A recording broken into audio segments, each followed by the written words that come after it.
मैं एक छोटी सी गांव की कहानी सुनाने जा रही हूँ। मोहन और उसकी पत्नी सोनी गांव के सब्जी मंडी में साफ सफाई का काम करते थे। वह मेहनत मजदूरी करके उसी पैसे से वे दोनों अपना घर चलाया करते थे। देखते ही देखते सोनी 2 महीने की गर्भवती थी। एक दिन की बात है, मोहन और उसकी पत्नी सोनी बाजार से घर की ओर जा रहे थे। तभी उसकी पत्नी रास्ते में रुककर बोलती है, जरा सुनिए जी, अगर हम सारी उम्र मजदूरी करते रहेंगे तो हम दोनों का घर नहीं चलने वाला है और फिर हमें कुछ दिनों बाद एक बच्चा भी होने वाला है। इस बच्चे के लिए तो हमें सोचना है, आखिर कब तक हम ऐसे ही मजदूरी करके अपना घर चलाएंगे। मैं तुम्हारी बात अच्छे से समझ रहा हूँ सोनी। मैं जल्दी कुछ ऐसा काम करूँगा जिससे हमारा परिवार अच्छा चल सके और हमारे बच्चे का भविष्य अच्छा बन सके। इतना बोलकर दोनों पति पत्नी घर की ओर निकल पड़ते हैं।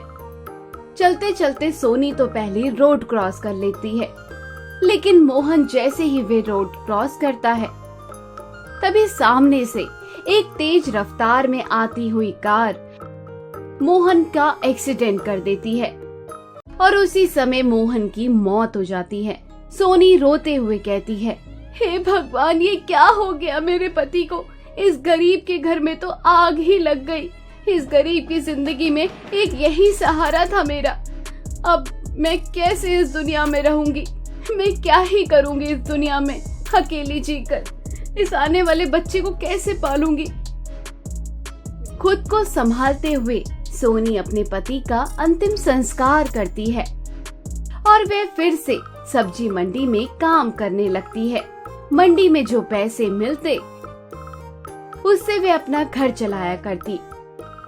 एक दिन की बात है,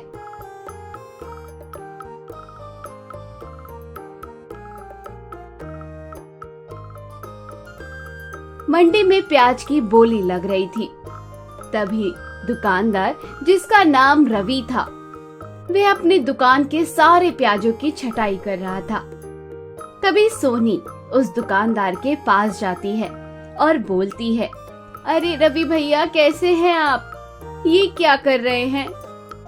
कुछ नहीं बहन, इसमें कुछ प्याज काम के नहीं है तो उसी को अलग कर रहा हूँ। अलग करके उसको कचरे में फेंक दूंगा। भैया, अगर आपको कोई दिक्कत ना हो तो मैं एक बात बोलती हूँ। ये जो आप प्याज फेंक रहे हैं ना, आप मुझे दे दो, मैं इसको इस्तेमाल कर लूंगी। लेकिन बहन, ये तो आधे सड़े और आधे गले प्याज है, ये तुम्हारे किस काम आएंगे? भैया, ये बात तो मैं अभी आपको बता नहीं सकती। प्लीज आप मुझे दे दो ये प्याज। हाँ हाँ ठीक है, ले जाओ। वैसे भी हमारे कोई काम के नहीं है।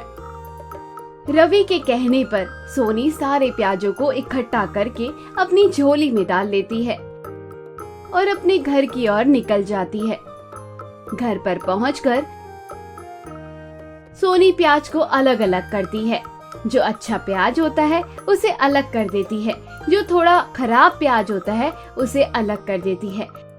बाकी के सड़े प्याज को घर के पास कच्ची जमीन में बो देती है। अगले दिन सोनी उसी प्याज के पराठे बनाती है और पराठे उसी दुकानदार के पास ले जाती है। सब्जी मंडी पहुंचकर सोनी उस दुकानदार को पराठे देती है और बोलती है, अरे भैया, ये लो, आप रोज दाल रोटी चावल खाकर बोर हो गए होगे। आज आप कुछ नया खाइए, आप इसे खाइए, आपको ये बहुत पसंद आएगा। क्या करे बहन, इस गरीब के नसीब में ये दाल रोटी के सिवा और कुछ नहीं लिखा है। और इससे भी क्या नाराज होना, और ये भी इतना मेहनत करने के बाद मिलता है। वैसे तुम ये क्या लेकर आई हो? भैया, कल जो आपने मुझे ये प्याज दिया था ना, उसी प्याज के मैं पराठे बनाकर लाई हूँ। आप इसे खाकर देखिए, आपको बहुत अच्छा लगेगा। लेकिन वह प्याज तो बहुत ही खराब थे बहन।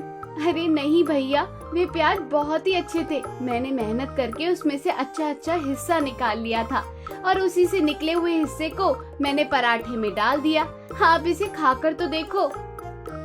रवि को सोनी के बनाए हुए पराठे बहुत पसंद आते हैं और ऐसे ही वक्त गुजर जाता है। और इधर सोनी के पेट में पल रहे बच्चे का 6वां महीना चल रहा होता है। इसी कारण वे मजदूरी भी नहीं कर पा रही थी। ऐसे ही एक दिन अपने घर में सोनी खाने के लिए कुछ ढूंढ रही होती है, लेकिन उसको घर में कुछ नहीं मिलता है। घर में सभी राशन के डिब्बे खाली होते हैं। यह सब देखकर सोनी अपने पेट पर हाथ रखकर बोलती है, हे भगवान, आप मुझे कैसी मुसीबत में डाल दिए हो। मैं तो भूखी रह सकती हूँ, लेकिन आप मेरे पेट में पल रहे मासूम बच्चे को भूखा नहीं रख सकते। मुझे गर्भवती देखकर कोई काम भी नहीं दे रहा है। ऐसे मांग मांग कर कब तक खाऊंगी। भगवान, तुमने तो पहले मेरे पति का साया छीन लिया, अब कोई रास्ता तो दिखा दो भगवान, जिससे मैं अपने इस बच्चे को पाल सकूं। और हाँ, याद आया, मैंने कुछ प्याज तो घर के बाहर बोए थे, अब तक तो पूरी तरह से पक भी गए होंगे। सोनी घर के बाहर जाकर सभी प्याज को निकालती है और वे अपने पड़ोसी सीमा के यहाँ से आटा मांग कर लाती है। आटा में प्याज डालकर प्याज का पराठा बनाने लगती है। पराठे की सूंघकर उसकी पड़ोसी मीना उसके घर पहुँचती है और बोलती है, वाह वाह बहन, क्या बना रही हो, बड़ी सुगंध आ रही है। कुछ नहीं मीना बहन, बस मैं प्याज के पराठे बना रही हूँ। आई हो तो तुम भी खाकर जाना और बताना कैसे बने हैं। अरे वाह वाह, क्या स्वाद है इसका। ऐसे पराठे तो आज तक कोई दुकानदार वाला भी नहीं बनाया होगा। मुझे तो लगता है जितना अच्छा तुम बनाई हो। अरे मैं तो कहती हूँ सोनी, तुम ना एक प्याज के पराठे की छोटी सी दुकान खोल लो।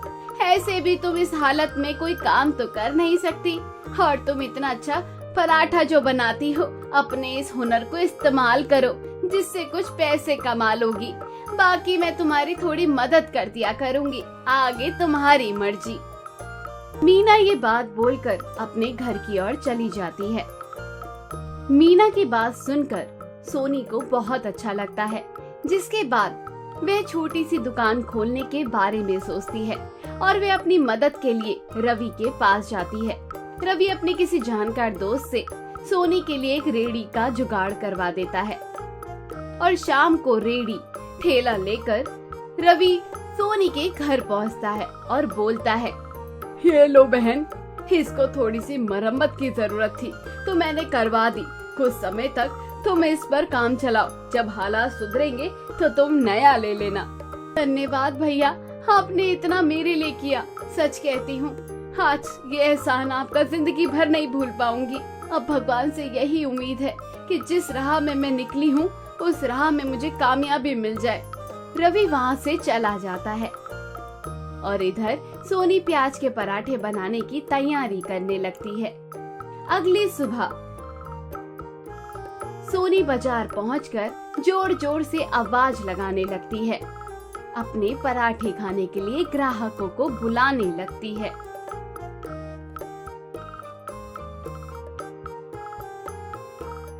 पराठे खा लो गर्मा गर्म, पराठे खा लो गर्मा गर्म, एकदम देसी घी वाले पराठे। लेकिन कोई ग्राहक नहीं आता। तब सोनी अपने मन में सोचती है, भगवान मैं क्या करूं, कोई भी ग्राहक नहीं आ रहा, मेरी जिंदगी कैसे चलेगी, मुझे तो कुछ समझ नहीं आ रहा। मुझे लगता है ग्राहक को लुभाने के लिए कोई दूसरा उपाय करना होगा, जिससे लोग पराठे खाने मेरी दुकान पर आए। यह बात सोचकर सोनी लोगों को अपने पराठे खाने को फ्री में कहती है।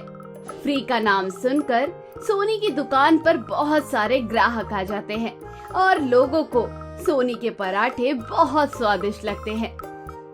अगले दिन से सोनी के बाजार में आने से पहले ही पराठे खाने के लोगों की भीड़ इकट्ठी हो जाती है। सोनी बारी बारी से सभी ग्राहकों को गर्मा गर्म प्याज के पराठे खिलाती है। अब सोनी के पास कुछ पैसे होने लगे। सोनी अपने घर के मंदिर में जाकर बोलती है, हे भगवान, आपकी कृपा से, कुछ अच्छे लोगों की कृपा से आज मैं इतने सारे पैसे कमाई हूँ। भगवान, आपने मेरी मदद की है, इसके लिए बहुत बहुत शुक्रिया। अब आप देखना भगवान, ये गरीब परिवार के पराठे वाली इतना नाम कमाएगी और कैसे मैं अपने बच्चे को भी एक अच्छी जिंदगी दूंगी। और देखते ही देखते सोनी की छोटी सी दुकान एक बड़े ढाबे में बन जाती है और कुछ दिनों बाद सोनी एक बेटे को जन्म देती है। अब सोनी के ढाबे में 2-4 मजदूर भी उसकी दुकान में काम करते हैं और गरीब प्याज के पराठे वाली के नाम से वह मशहूर हो जाती है।